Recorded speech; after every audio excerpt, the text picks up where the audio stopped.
What's good, WWE 2K fans? It's your boy DC, and I would like to welcome you to the very first episode of my WWE 2K18 Wishlist series.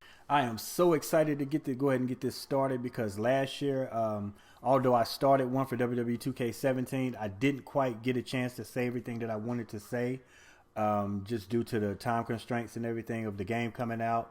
But I did participate in the WWE 2K17 feedback program. And so basically what I'm going to be doing this episode is kind of recapping some of the stuff that I actually posted in that feedback program. I'm going to select my top 3 wish list items off of my personal list. And so then we're going to, like I said, we're going to discuss those in detail. And then from that point on, we're going to go ahead and move on to some of the new ideas that I have. I am so excited to get this series started because I feel like it is going to be So let's go ahead and jump into the first item off my list. So the first thing off my wish list that I would like to see implemented into WWE 2K18 would be signature and finisher packages. I mean, I think it kind of sucks that, you know, you have to basically assign the same move or a different variation of the same move into your signature or finisher slots, you know, just to kind of get that out of nowhere feel. This is where signature and finisher packages would be so useful because basically what that would do is just take one move and combine all versions of that move into one package so you can assign it to your signature or finisher slot. I think this would be much better, you know what I'm saying, to add some variety and, like I said, get that out of nowhere feel, you know what I'm saying, versus having to, like I say, assign 2 or 3 of the different variations of the same move to get that same effect. I mean, so if you take a move like, you know, Sweet Chin Music or something like that, as you guys know, I mean, Shawn Michaels pulls this move off from pretty much everywhere in the ring. I mean, you have a catching version, you have the regular standing version, you have a running, then you have one from the corner. I mean, so, you know, I mean, why do I have to take up, you know, all of my slots just to get this same effect? You know what I'm saying? Well, like I said, I could just take that one package and place it into that, you know, one finisher slot, and, you know, I'd be able to pull the move off from every position that it's available. Like I said, I think this would really add some depth to the game. Now, I know that all super kicks were not created equal, which is why I also came up with the idea of being able to have custom packages. So basically what this means, just say like, you know, you like HBK's corner Sweet Chin Music, but you also want to use Dolph Ziggler's standing one and Rusev's running one or something like that. So, I mean, you should be able to, you know, as long as it's within the same category, like I say, of a super kick or whatever you want to call it, you should be able to mix and match those and kind of create your own packages. I think that would help out a lot. Like I said, man, just with the variety and being able to, like, you know, have multiple moves from different scenarios without having to use up all your slots. And my created superstar is a prime example of how this would be useful, because right now as it stands, I mean, I have 3 different versions of the Kinshasa, and so that's taking up 3 out of my 4 signature / finisher slots. So just imagine, like I say, if I did have that package, I could just throw the Kinshasa package on there and I'd still have 3 open slots. So, like I say, again, man, I mean, I think this would be a great addition to the game. Yo, and this next one coming up off my wish list is something that, man, I've been begging for years, man. I mean, I've been wanting it in there. Like, I post all over the message boards about it. And that's going to be Possum Finishes, man. I think Possum Finishes would be an amazing addition to this game, man. I mean, especially seeing how well the catch finishers work. So just imagine the scenarios you could put together. I mean, if you had both those elements into the game. Just to describe, I guess, Possum Finishes for those who might not know, I mean, those are pretty much the ones where, you know, your opponent thinks that he has you beat or think he has you out, and you just pop up out of nowhere and just like, you know, just check them real quick, man.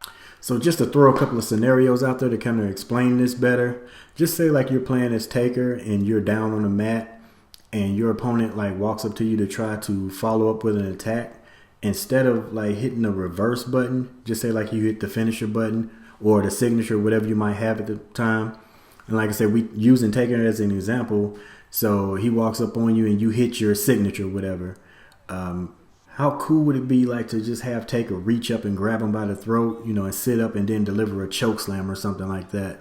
Or like just say it's a finisher, you know, just say the guy walks up on Taker, you know what I'm saying, and you hit that finisher button and he locks him into the Hell's Gate. You know what I'm saying? It could be something so cool like that that'll really catch your opponent off guard.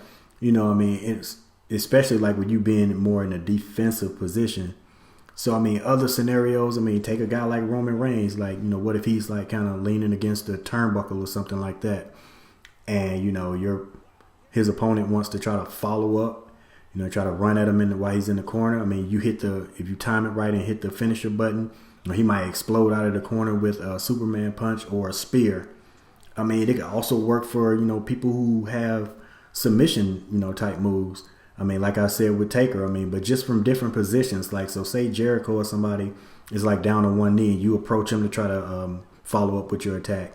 And if he successfully pulls off his possum finisher, then he'll scoop your legs and maybe lock you in the walls of Jericho. There are so many possibilities, man, that this idea could be, you know, just useful for. I mean, because like I said, I mean, catch finishers only really encompass like those, I guess, springboard or diving attacks, you know, while you're down. I mean, so I think this would kind of fill that gap, you know what I'm saying, for the other. And the last wish list topic for this video is going to be deeper reversal mechanics. Now, obviously, reversals is a very broad subject to cover, so I'm just going to go over a couple of key points that I have. Number one, mainly being reversals need to make sense. Now, what I mean by that, obviously, is they need to coincide with your fighting style. So, I mean, it makes no sense that a brawler type guy is doing like, you know, Hurricane Ranas and all kinds of stuff like that, like lucha style moves. Not saying that they can't do that stuff, but I mean, it just doesn't make sense a lot of the times, you know, when you pull it off. I mean, to like have a big guy like Braun Strowman, you know what I'm saying, doing, like I said, lucha style moves and stuff like that.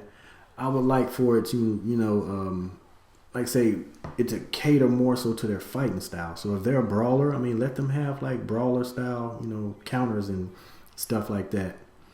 And another thing, you know, I would like to address on this matter, I mean, is, you know, there needs to be more control over your reversals. I mean, like, meaning like the player should be able to, you know what I'm saying, pick how they want to reverse, as well as have some control over the end result.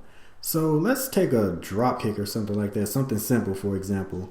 Now, if I want to counter that drop kick, I should have a couple of options in doing so. I mean, if I wanted to, I should be able to like swat it out of the way, or I could choose to, you know, catch the person's legs and maybe lock them in a submission, or just do like a, you know, some kind of ground move on them or something. Just anything to add some variety, man, so we won't be seeing the same 2 and 3 counters all the time, man. I mean, because I'm so sick of seeing that knee in the top of the head every time somebody, you know, counters suplex.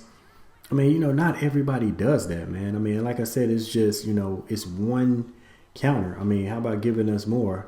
I mean, so that's why I think, you know, it would probably be beneficial to add maybe like go back to the 2-button reversal system to where, you know, you could decide if you want to just counter a move outright or maybe escape, you know, or dodge it or something like that to set up like, you know, I guess some finisher and signature spots. You know what I'm saying? I think that would be cool, and it would add a level of like strategy. You know what I'm saying? Because the way it is right now, like it's not enough control. I mean, it's too many like canned animations and stuff like that. So that's definitely something to think about, man. All right, WWE 2K fam. So that's going to be a wrap for this episode, man. Like I said, I hope you guys thoroughly enjoyed it, man. But I will be coming back with plenty more wish list videos, man, because I got so much I want to say.